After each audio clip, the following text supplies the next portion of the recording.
Oke, Assalamualaikum warahmatullahi wabarakatuh.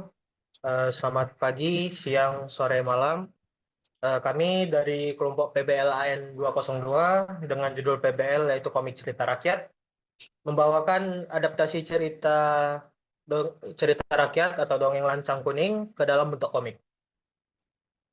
Berikut adalah anggota tim kami dengan manajer proyek yaitu Bu Widya Putri Ramadhani dan juga pengusul proyeknya adalah Bu Rusdia Nazira Yunus. Di sini kami mengusul tesis statement-nya itu di tengah pergeseran konsumsi informasi remaja yang berbasis visual, transformasi cerita rakyat ke media digital interaktif menjadi sebuah keharusan untuk mengatasi hambatan visual latar dan membangun kembali kedekatan emosional yang gagal dicapai oleh media teks konvensional. Maksudnya di sini adalah kurangnya minat baca dari cerita-cerita lawas karena hanya berdasarkan teks atau media teks konvensional biasa. Tujuan kami di sini yaitu untuk memvisualisasikan cerita tersebut agar bisa dinikmati di generasi sekarang. Selanjutnya, latar belakang proyek. Project Burst Learning ini diinisiasi sebagai respon terhadap fenomena sosial di kalangan anak-anak dan remaja yang mulai memandang sejarah serta cerita rakyat sebagai suatu yang kuno, membosankan, dan tidak relevan dengan dinamika kehidupan modern. Di sini tujuan proyeknya yaitu tujuan utama pembuatan komik ini adalah mentransformasi media penyampaian cerita rakyat lancang kuning dari teks konvensional ke dalam bentuk animasi visual yang menarik. Lanjutnya. Selanjutnya ide proyek. Di sini ada poin pertama yaitu modernisasi visual tanpa menghilangkan budaya. Di sini poin kedua, revitalisasi karakter dan lingkungan dengan gaya modern. Poin ketiga, menggabungkan elemen grafis tajam dan pergerakan dinamis. Poin keempat, dramatisasi alur untuk memperkuat emosi cerita. Poin kelima, mengubah pengalaman audiens dari hanya menonton hingga menjadi merasakan cerita ini. Di sini saya akan menjelaskan moodboard and visual referencer. Di sini saya akan menjelaskan beberapa karakter kami yaitu Hasan dan Umar. Saya mengambil referensi ini dari tugas mandiri kami, desain karakter. Alasan kami memilih karakter ini karena gaya dari adat Melayu zaman kuno seperti dari bajunya dan tanduknya seperti kain songket. Saya memilih gaya visual ini untuk menunjukkan bahwa meskipun mereka adalah prajurit, ada sisi emosional yang mendalam seperti kesedihan Umar saat kehilangan Jubaidah atau ambisi Hasan yang gelap. Dan di selanjutnya itu ada gambar kapal, di mana gambar simbol kejayaan hasil dari karya Umar yang bisa membuat kapal lancang kuning tersebut. Dengan referensi saya mengambil dari Pinterest yaitu dengan searchingan kapal Jung Jawa. Alasan saya mengambil referensi kapal ini untuk memperkuat adegan di mana seluruh tamu kerajaan bersorak saat Umar mempresentasikan rancangannya. Visual ini juga menjadi latar tempat pertarungan terakhir antara Umar dan Hasan di tengah badai.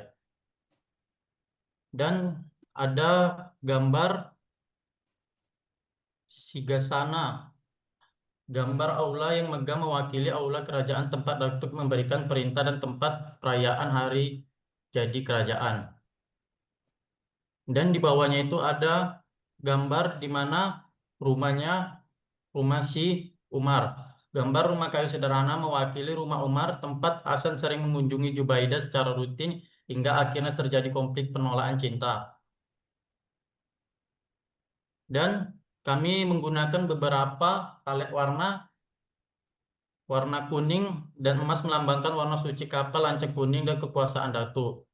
Coklat dan abu tua mewakili elemen kayu, kapal, tanah, serta suasana gelap kelam saat adegan pembunuhan Datuk oleh Umar atau saat badai di laut. Abu-abu atau perak bisa kami impresikan sebagai warna senjata keris atau tombak yang digunakan para panglima untuk bertarung. Kenal. Baik, berikut adalah premis dari cerita yang kami angkat. Di sini ada Hasan, seorang panglima kerajaan yang mempunyai sifat iri kepada Umar yang menikahi Zubaidah. Lalu ia menyusun rencana jahatnya untuk memisahkan mereka. Namun, Zubaidah selalu menolak Hasan dan tetap setia kepada Umar. Jadi di cerita ini diceritakan Hasan dan Umar sebagai tokoh utamanya, dan Hasan merepresentasikan sebagai orang yang antagonis, peran yang antagonis, dan Umar yang protagonis. Sekian. Perkenalkan, saya Naila Arifah Ayu. Ada nggak suaraku? Ada naik. Perkenalkan, nama saya Naila Arifah Ayu. Di sini saya akan menjelaskan bagian karakter dan juga props. Untuk karakter yang saya akan jelaskan itu bernama Umar. Umar ini sosok panglima dari kerajaan Melayu, khususnya daerah Riau, yang memiliki sifat tenang dan juga bisa dibilang dia ini orang yang bijaksana.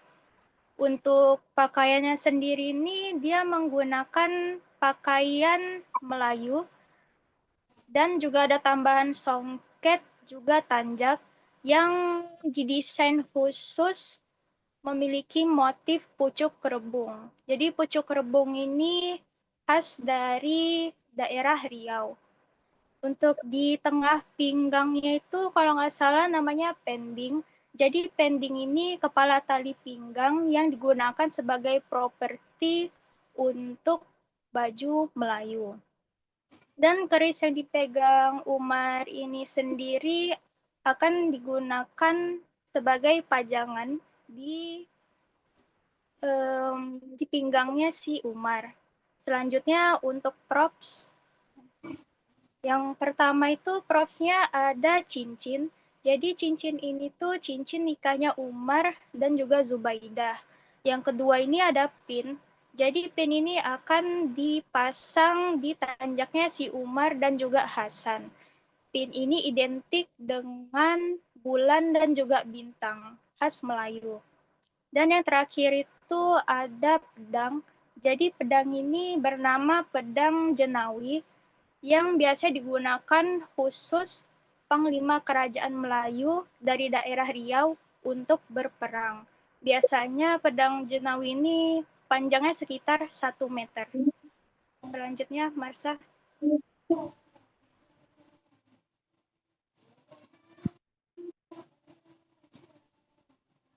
Hasan adalah seorang panglima yang berusia 30 tahun, berperan sebagai antagonis. Dia memiliki sifat percaya diri dan cerdik, namun memiliki rasa iri dan dengki.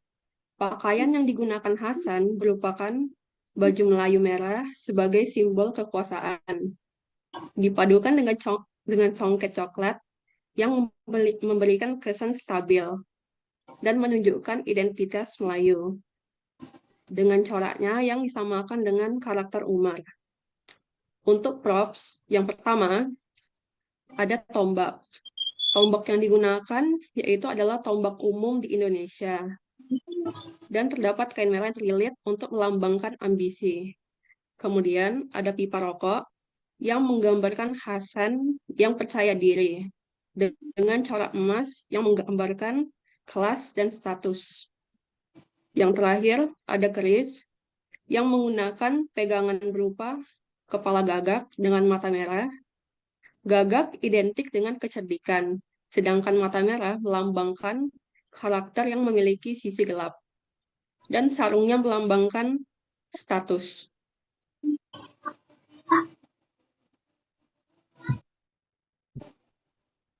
Selanjutnya kita punya world building atau environment. Pada kiri atas kita punya aula kerajaan. Pada kanannya kita punya pembuatan kapal lajang kuning. Berikutnya ada eksterior rumah si Hasan.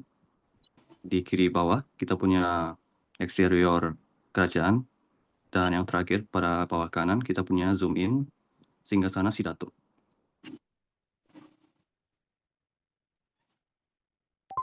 Baik, berikut adalah naskah dan storyboard yang udah kami kerjakan di pra ATS ini. Di sini ada naskah Lancang Kuning yang per saat ini itu sedang memasuki tahap draft keempat. Sedangkan di storyboard kita sudah memiliki 6 page storyboards dengan kira-kira 36 panel yang udah ada dan akan dilanjutkan setelah ATS. Oke, kita sampai kepada proof of concept. Di sini adalah hasil dari komik yang kami kerjakan untuk ATS, yaitu 2 halaman komik pertama. Mengambil bagian awal dari cerita, yaitu di scene 1 dan awalan untuk scene 2, menjelaskan tentang si Hasan yang telat datang ke acara hari jadi kerajaan, dan di halaman kedua mengambil suasana di ruang kerajaan di mana Dato Laksamana atau rajanya di sini murka atau kesal dengan keterlambatan si Hasan. Oke, cukup sekian dari presentasi kelompok kami PBL AN 202 tentang cerita rakyat, komik cerita rakyat, mengambil kisah yaitu Lancang Kuning. Terima kasih. Wassalamualaikum warahmatullahi wabarakatuh.